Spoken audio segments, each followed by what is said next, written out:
Okay. Hello, good morning, I guess, since it's showing 8 o'clock in the morning. Well, welcome back to this podcast with me, Syahriyanu. As you can see, I'm not alone here because I have some guest stars to join us today. Who's curious? Let's welcome our guest stars. Hi, guys. Could you all say hi to the audience? Hi. Hello Hi. guys. Hello. There's a lot of guest stars today. But first things first, maybe we should get to know to the guest stars. There are three beautiful girls that are ready to discuss our newest topic, all right? Maybe I'll say Siti Nurhasanah first to introduce yourself, please. Okay, cheers, Zahri. Hello, everyone. Good morning. Good morning. Let me introduce myself. My name is Siti Nurhasanah. I'm from Garut, and I'm from F class, English Literature Semester 4. Maybe enough, Zahri? Yeah, that is enough. And thank you for introducing yourself. And then the next, maybe I welcome you, Vatina Sinda, to introduce yourself. Okay, my name is Vatina Sinda. I'm from English Literature for F. And yeah, I'm so interested with this topic, so I hope I can deliver the message properly. Yeah, maybe that's enough, Sahi. Yes, that is enough, Fatina Sandi. And then the next, I welcome you, Zhafira, to introduce yourself. Hello guys, let me introduce myself. My name is Zahra. I'm from 4F, English Literatures, and I'm so excited for this podcast. Yes, we are so excited for this podcast. Thank you. Our stunning guest stars look like ready to go to the discussion topic. But before that, for those who are curious about today's topic, we will exchange our thoughts on the mental health issue.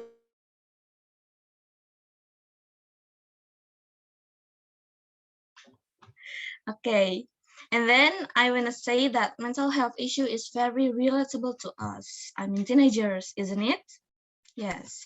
Talking about teenagers, what mental disorders do you often hear about teenagers? Who wanna say the opinion first? Maybe Zafira? Yes, can I? Yes. According to research, adolescents tend to experience emotional disturbance, behavioral problems, eating disorders, psychosis, self-harm, and risk-taking behaviors that have severe consequences. Mm, okay. And then maybe, and how you wanna go to say your opinion? Okay, Zahri. So far, the mental disorders I've heard from teenagers are about this psychology. Adolescents tend to have difficulty in processing and expressing the emotions they face so that it has an impact on the psyche. People like this tend to be difficult to control themselves. Yes, I agree. And then maybe Fatina, you wanna go to say your opinion? Okay, in my addition, depression and anxiety teenage mental health issue include trauma, borderline personality disorder, and schizophrenia. Furthermore, teenager behavior disorders such as substance abuse and eating disorder are also classified as physiological disorder in teens. And identify teenage mental illness symptoms can be difficult. That's because most teens are moody and emotional during this time of dramatic physical and mental changes. However, mental illness in teens involve behavior and mood exchanges that are far more extreme than average. Okay, yeah, you all right. I'm 100% agree.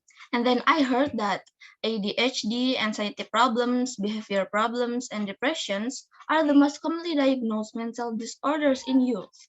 Physical, emotional, and social changes, including exposure to poverty, abuse, or violence, can make adolescents vulnerable to mental health problems.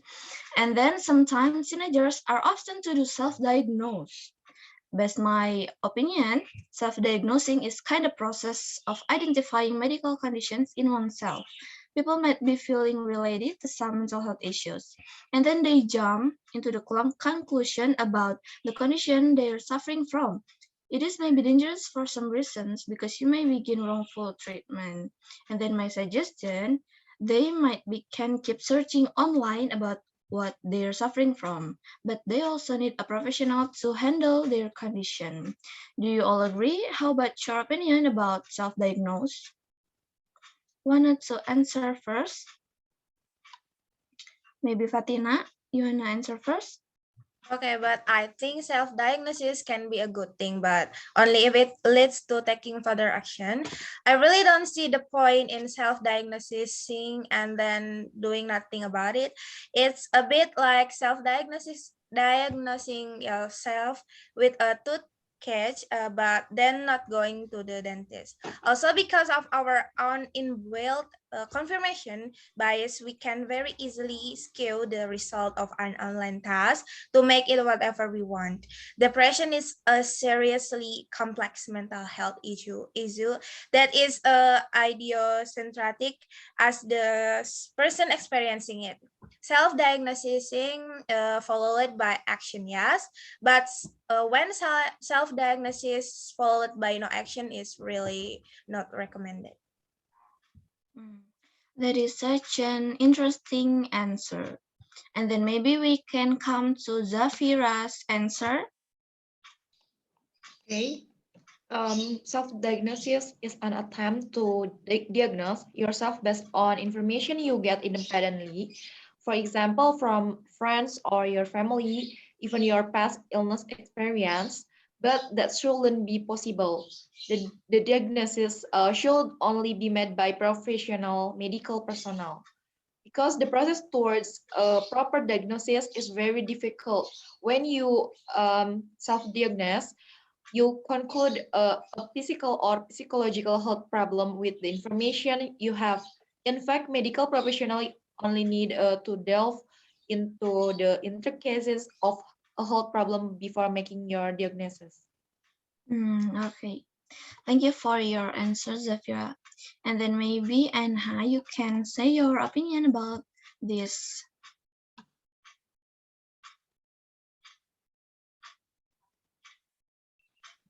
Okay, Syahri, condition in which a person diagnoses himself based on the information he gets independently, right? In this day and age, information can be obtained from various sources, one of which is the internet. Armed with the information he had, he acts as if he were an expert in the field of health, thus claiming he knew a lot and diagnosed himself with a disease. This is, of course, very dangerous because it can endanger a person's mental health. We can depressed at one point in life. However, it doesn't necessarily mean you quality for a clinical depression diagnosis. In any case, I don't think it's harmful to acquaint yourself with symptoms of depression. However, I would err on the side of caution so that you don't fall down the rabbit hole of misinformation. Sure. I'm also totally agree of your answer. So it comes to the conclusion that mental health is important to everyone, and in this case is for adolescents. What is the importance of mental health for teenagers? Who wanna answer first? Maybe Anha, you wanna answer first the question? Yes, I wanna answer first. Okay. Mental health is an important thing, yes, is important thing that teenagers must have. Based on the 2018 basic health research, it was explained that more than 19 million people aged over 15 years experience mental and emotional disorders, and more than 12 million people aged over 15 years experience depression. It can be concluded that the average Indonesian population is experiencing mental health disorders is teenagers. where in the age brain emotions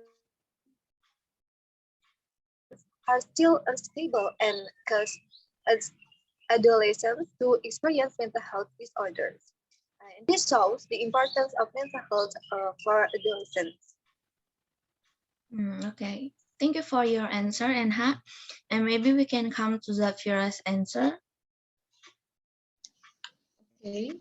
That is because so that students can be more aware for mental health because we know how mental health can harm many people, especially cases regarding mental health in the world of teenagers are increasing.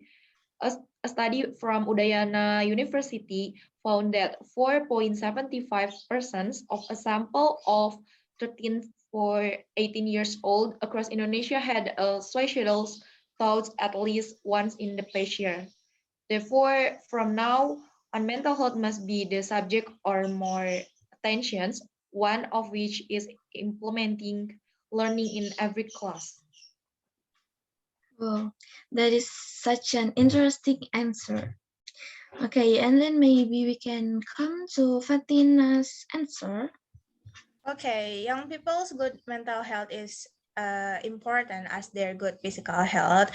If they are to develop into independent and confident adults, good mental health is an essential part of healthy adolescence development.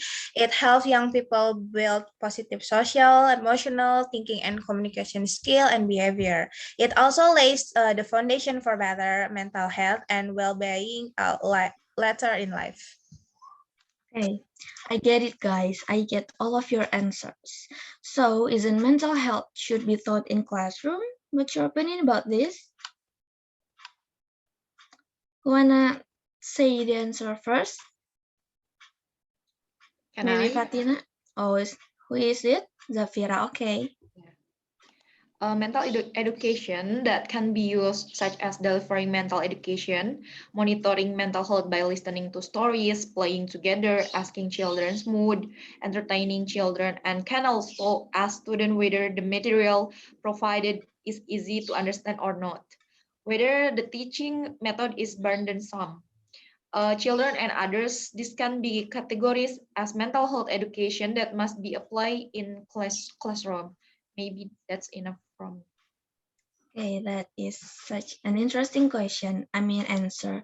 Okay, I think we can go to Anha's answer. Can I? Okay, cheers, Sari. In my opinion, the education that students receive in this mental health related class can be done through tricky things, such as utilizing the counseling guidance unit, or we know the term is PK in Indonesia, to create a safe space for students to express their emotions, and then involving parents in mental health education, and also collaborating with universities and providers health services. Okay, thank you. And how about your answer, Fatina? Okay, in my opinion, teaching the teenager about mental health difficulties help to reduce stigma by increasing knowledge and promoting positive attitudes. The interventions also reduction self-reported conducted problems and increase pro-social behavior. Generally, participating peoples were positive about the importance of lessons on mental health and said that they had learned much about the lessons topic. Okay, thank you for the answer. Since the mental health issue is a serious problem to us, I think it is going to be important to learn the awareness of mental health. It is good if we learn about it as early as possible, so we can able to identify issues and handle it to the right way. And then most of us are agree that mental health should be taught in classroom. So, what mental health education do students receive? Who's gonna answer this last question first? Okay, I would like to answer the question first. the policy authority over learning standards, graduation requirements, learning time requirements, and accountability metrics provided state boards opportunities to address mental health education. When reviewing and receiving health education standards, for example, boards can include age-appropriate standards for mental health education, as New York, New Jersey, and Virginia have done. Boards may also require a minimum number of instructional minutes or graduation credit hour for mental health education to ensure that the subject receiving adequate attention during the school day and does not lose out in competition with instructional time for core subjects that are tied to school accountability system. Okay, thank you for the answer. Maybe we can come to Anha's answer, can we? Okay, as we know before, that mental health is certainly very important to learn in class. Some people may think this is trivial, but it is very important to study more deeply. Seeing the development of this increasingly modern era with the social development of society, which is increasingly widespread with the internet, it is one of the triggers for a person's mental health to be disturbed. And the education that students receive in this mental health related class can be done through utilizing the counseling guidance. You need to create a safe space for students to express their emotions, and then involving parents in mental health education, and also collaborating with universities and providers health services. Okay, thank you for the answer. Maybe now we can hear Zafira's answer for the question. Okay, it's like the same like before.